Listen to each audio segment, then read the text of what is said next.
Mike Tyson versus Buster Douglas, 1990, the unthinkable upset. On February 11th, 1990, the world of boxing was turned upside down. Mike Tyson, the undefeated, invincible heavyweight champion, was seen as untouchable, a monster in the ring who had demolished every opponent in his path. Then, in a dingy Tokyo arena, Tyson found himself staring at a moment of truth, and he didn't know how to handle it.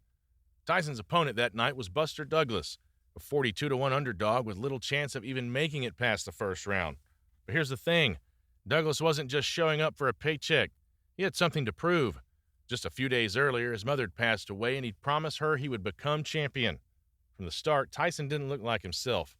The man who usually came out with fiery aggression was oddly sluggish. But Douglas, surprisingly calm and focused, was a machine.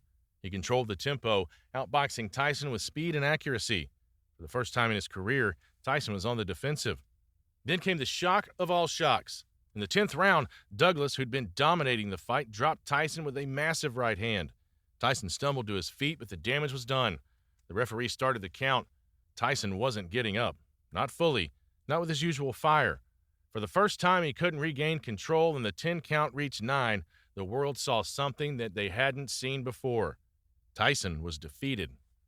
The arena erupted in disbelief. The man who'd once terrified the entire heavyweight division had been knocked out by an unheralded fighter. That night, Buster Douglas became the undisputed heavyweight champion of the world, and Mike Tyson's reign ended in the most unexpected way possible.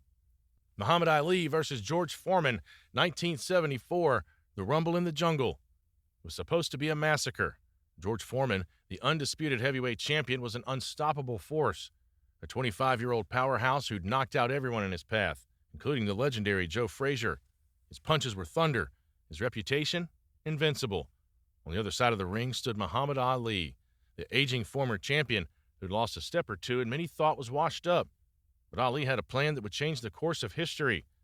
The fight took place in Kinshasa, Zaire, in the heart of Africa on October 30th, 1974. Foreman was the heavy favorite, and the crowd expected him to dismantle Ali in a few rounds. Ali, however, wasn't just there to survive. He had something much smarter in mind. He called it the rope-a-dope. From the start, Ali took a pounding. Foreman, with his wild and brutal punches, attacked Ali relentlessly, driving him into the ropes.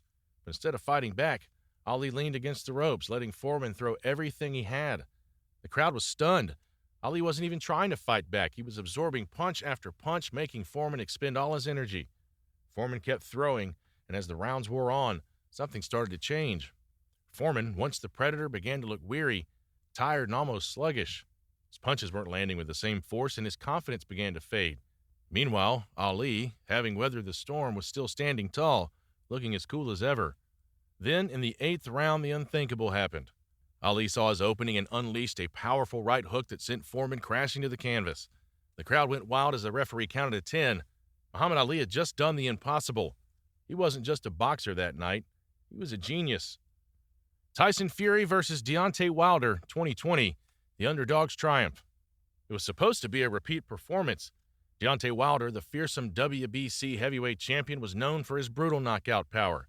Tyson Fury, the unpredictable challenger, had already shocked the world once in their first fight, earning a controversial draw, but no one expected him to do it again. This time, it was supposed to be Wilder's turn to silence the critics. Instead, Fury did the unthinkable. On February 22, 2020, at the MG Grand Garden Arena in Las Vegas, the stage was set for another showdown. Wilder, the knockout artist, was ready to defend his title, but Fury, who'd been on a remarkable journey of personal redemption, was a man on a mission. He was no longer the soft-spoken underdog from their first encounter. Fury came into the ring looking shredded, focused, and ready to take the fight to Wilder. From the opening bell, it was clear that this was a different Fury. He wasn't running from Wilder's power. Instead, he walked straight to Wilder, bullying him in the ring with relentless pressure. Wilder, who usually dominated his opponents with his right hand, couldn't get anything going. His aggression threw him off balance, and by the 3rd round, the writing was on the wall. Then came the moment that sealed Wilder's fate. Fury knocked him down twice, once in the 3rd round and again in the 5th. By the 7th round, with Wilder's corner throwing in the towel, the fight was over. Tyson Fury had become the new WBC heavyweight champion. Roy Jones Jr. versus Antonio Tarver, 2004, the fall of a legend. Roy Jones Jr. was untouchable, a fighter so skilled, so fast, it seemed no one could challenge him. He dominated the light heavyweight division for years, winning titles across multiple weight classes and cementing his place as one of the greatest boxers of all time. Then came a night in May 2004 when everything changed. Jones entered the ring against Antonio Tarver, a tough contender who'd long been calling for a shot at the champion.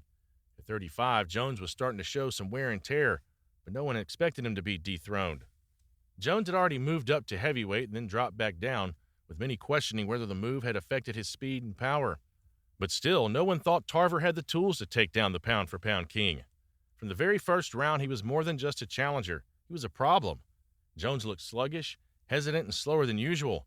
Tarver, on the other hand, was patient, picking his shots and applying steady pressure. It wasn't long before Tarver's right hand found its mark. In the second round, Jones was caught with a devastating punch that left him shaken. The real shot came in the second round when Tarver landed a thunderous left hand that sent Jones crashing to the canvas.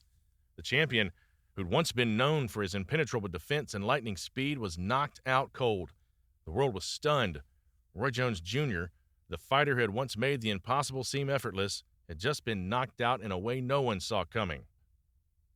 Zab Judah versus Su, 2001, the humbling of a star.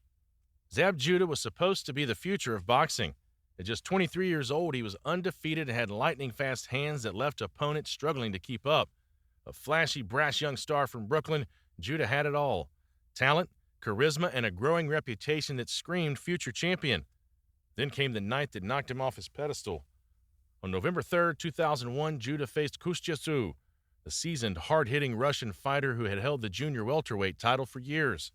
Su was no danger of the big stage, having dispatched some of the division's top challengers.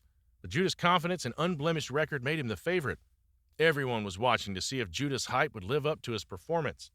From the opening bell, it was clear that Su wasn't intimidated. He fought with precision, taking control of the fight early on. Judah, however, was reckless, overestimating his speed and underestimating Su's experience. In the second round, Judah was already finding himself in deeper water than he'd anticipated. Su's consistent pressure and devastating right hand made Judah look out of depth. By the second round, it all came crashing down. A perfect right hand from Su in the second round sent Judah to the canvas. He struggled to get up, and the damage had been done. Judah, though tough, couldn't recover. The referee counted him out, and Su was crowned the new champion with a stunning knockout that shattered Judah's undefeated record. His loss was a bitter pill for the rising star, and it marked the beginning of a much harder journey. Su, on the other hand, proved that experience and composure could humble the brightest of young talents. Lennox Lewis versus Hasim Rockman won, 2001, the shock knockout. Lennox Lewis was at the peak of his career. The undisputed heavyweight champion of the world, the British-Canadian powerhouse had bulldozed through some of the biggest names in boxing. His right hand was feared by all. His defense was nearly flawless, and no one thought that his reign could be toppled, except for Hasim Rockman. On April 22, 2001, the boxing world was in for a shock. Rockman, the 10-1 underdog, was stepping into the ring with a mission. A hard-hitting heavyweight with power in both hands, Rockman wasn't known for his finesse, but rather his ability to end fights with one punch. Most people thought the match would be a mere formality for Lewis, but Rockman had other ideas. The fight started as expected. Lewis controlled the early rounds, showcasing his superior technique and skill. Rockman, though, wasn't backing down. He remained calm, absorbing the punishment and waiting for the right moment. Lewis was cruising, seemingly on his way to another victory when in the fifth round, everything changed. With less than a minute left in the round, Rockman unleashed a devastating right hand that landed clean on Lewis's chin. The world went silent as Lewis, normally so composed and strong, staggered and collapsed to the canvas. He was out cold. The referee began the count, but it was clear. Lennox Lewis, the champion, had just been knocked out by a man many hadn't even given a chance. His victory was nothing short of historic. He wasn't just an underdog who won. He knocked out one of the greatest heavyweights in the history of the sport. Floyd Mayweather versus Manny Pacquiao, 2015, the highly anticipated showdown. For years, fans had been clamoring for this fight. Floyd Mayweather, the undefeated champion, versus Manny Pacquiao, the explosive knockout artist. The two best fighters of their generation, each holding their own place in boxing history. The hype was unreal. This was the fight that would finally settle the debate. Who was the better pound-for-pound fighter? The stakes couldn't have been higher. On May 2, 2015, after a wait that felt like an eternity, the moment arrived. The MGM Grand in Las Vegas was packed. The world's eyes were locked in, and the anticipation was electric. The arena buzzed with the promise of a fight that was supposed to live up to every expectation. But when the bell rang, the outcome wasn't what many had imagined. Right from the start, Mayweather took control. His defensive brilliance, his elusive footwork, and his ability to counterpunch left Pacquiao chasing shadows. Every time Pacquiao tried to land a flurry of punches, Mayweather was either out of range or dodging with ease. It was defensive genius of Mayweather on full display. Pacquiao, known for his relentless aggression, couldn't find an answer. His punches seemed to fall short, and he was frustrated by Mayweather's precision. Fans had expected fireworks, but instead they got a master class in boxing defense. Mayweather was in full control, frustrating Pacquiao and dominating the fight with clean counters and defensive brilliance. When the final bell rang, the judge's decision was clear. Floyd Mayweather won by unanimous decision, retaining his undefeated record and further cementing his legacy. The fight didn't deliver the all-out war the fans had hoped for, but it delivered something just as important, a clear display of Mayweather's unmatched skill. It wasn't the fight everyone expected, but it was the one that showcased the genius of Floyd Mayweather. Manny Pacquiao versus Juan Manuel Marquez 4, 2012, the knockout. Manny Pacquiao had been here before, the world champion, the darling of boxing, the man who seemed unstoppable. His legendary career had already seen him fight and conquer the best, but in 2012 there was one man still standing in his way, Juan Manuel Marquez. The two had fought 3 times before, with Pacquiao emerging victorious in each, but each fight had been close and Marquez always seemed to get closer. Their 4th meeting on December 8, 2012 was going to settle the score once and for all. From the start, the fight was as intense as expected. Pacquiao was his usual fast-paced self, unleashing flurries of punches with lightning speed. Marquez, on the other hand, was patient, calculating, and waiting for that one perfect opportunity. The back-and-forth action kept the crowd on the edge of their seats. Pacquiao appeared to be in control for most of the fight, landing cleaner shots and pushing the pace. But Marquez's counter-punching kept him in the game. As the rounds progressed, it felt like Pacquiao was on his way to another victory. But Marquez had one final surprise in store. In the 6th round, Pacquiao, looking to finish his opponent off, dropped his guard just for a moment, and that's when it happened. Marquez, with the precision of a seasoned veteran, launched a perfectly timed right hand that landed flush on Pacquiao's chin. The punch was so powerful, so precise that it sent Pacquiao crashing to the canvas. The crowd gasped as Pacquiao lay unconscious, eyes wide open, unable to get up. The referee counted him out, and just like that, the fight was over. He'd done the unthinkable. He'd finally defeated Pacquiao not just by decision, but by delivering a knockout that would go down in boxing history as one of the most dramatic and shocking moments in sports. Tyson Fury versus Vladimir Klitschko, 2015, the unexpected champion. Vladimir Klitschko had ruled the heavyweight division for nearly a decade. With his dominant reign, he dispatched challenger after challenger, amassing titles, defenses, and respect as one of the most feared men in boxing. But on November 28, 2015, in Dusseldorf, Germany, a new face emerged to challenge that reign. Tyson Fury, a fighter known as much for his controversial personality as his unorthodox style. From the moment the bell rang, it was clear this wouldn't be a typical Klitschko fight. Fury wasn't intimidated by Klitschko's reputation or his heavy jab. Instead, Fury came forward with his own bizarre strategy. He mocked Klitschko in the ring, taunting him, dancing, and even clapping to the crowd at times. It was a mental game as much as a physical one. Fury's unpredictability threw Klitschko off balance, and the champion couldn't settle into his usual rhythm. He used his size, reach, and agility to frustrate Klitschko, dodging his powerful jabs and outboxing him with sharp counters. The fight became a battle of wills.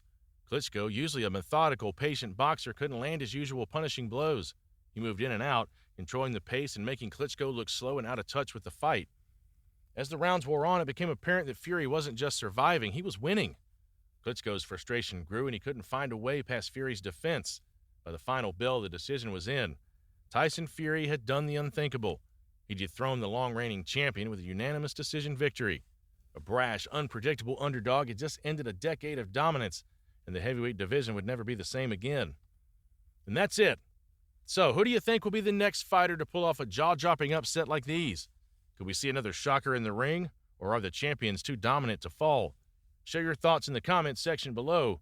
Don't forget to leave a like, subscribe, and turn on the notifications bell for more videos like this.